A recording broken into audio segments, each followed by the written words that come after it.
this bench is a little bit different than the others that I showed you because of the back, and also because down here it has some nice supports that go from the end into the middle. Boy, those sure make a big difference because it won't rock back and forth at all when you're sitting in it or anytime you put something down on top of it.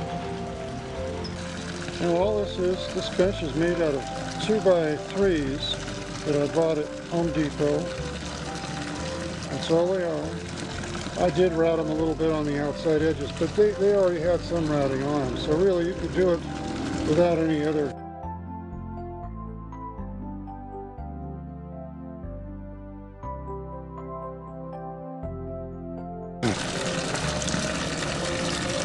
Except for the cutout on the other end, which allows for the board to reach the proper height right there on the end, so it matches the rib that goes along up the side of the support. Be absolutely sure when you cut these bench planks that you cut them exactly the same, all of them, and that you drill the holes exactly the same in each end.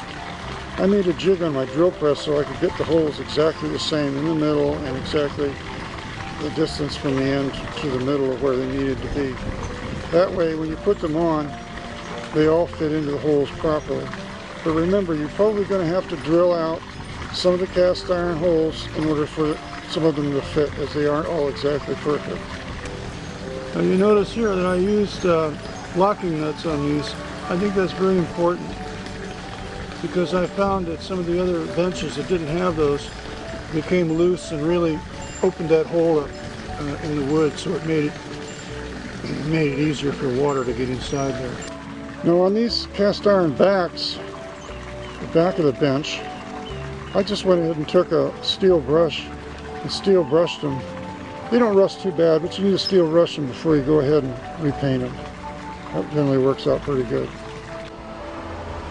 And here you can see where I cut on both sides of the middle of the boards, cut them away, and then of course that left the two sides that were connected to the carriage bolts, which I simply leveraged off, broke off the other ends.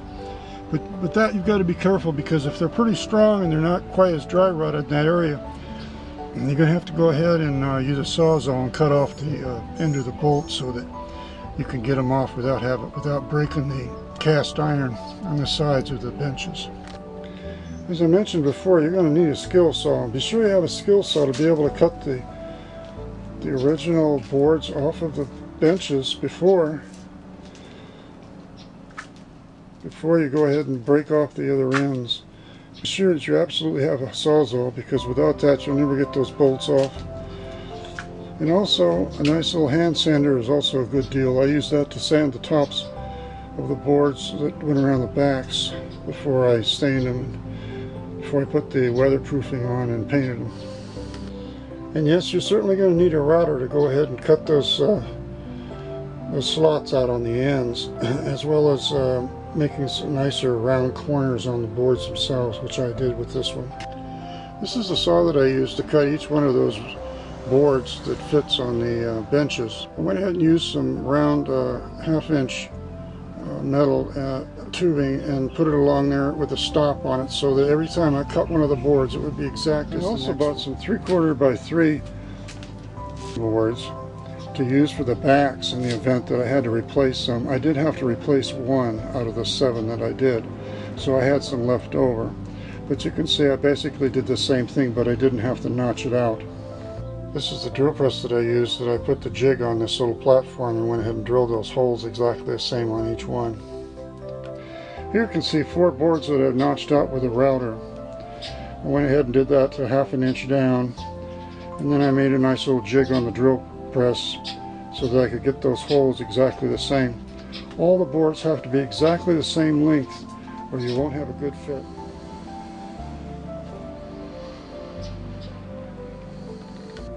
As you can see here, I went ahead and bought myself a box of not only the nuts but also the carriage bolts. These are 1.5 inch long, 1/4 inch 20 thread. That's the only way to go, I can tell you. $35, about $35 to do all all the benches. And this is the vise that I used and the hammer that I used to bend those.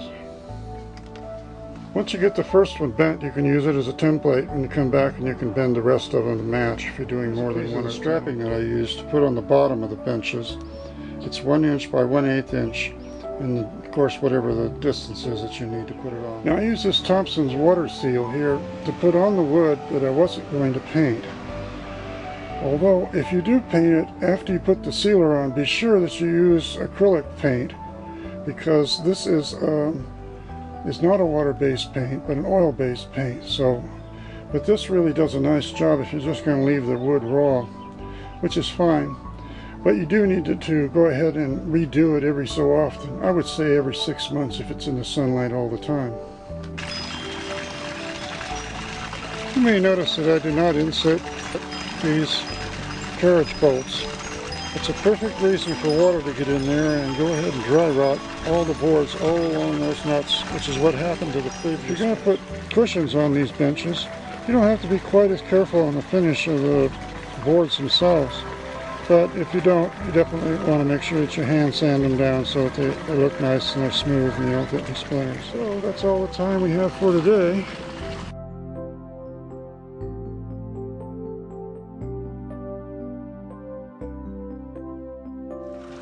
So I hope this little review on how to refurbish your garden benches has helped you to have a nicer garden area, as mine is, and to have new benches.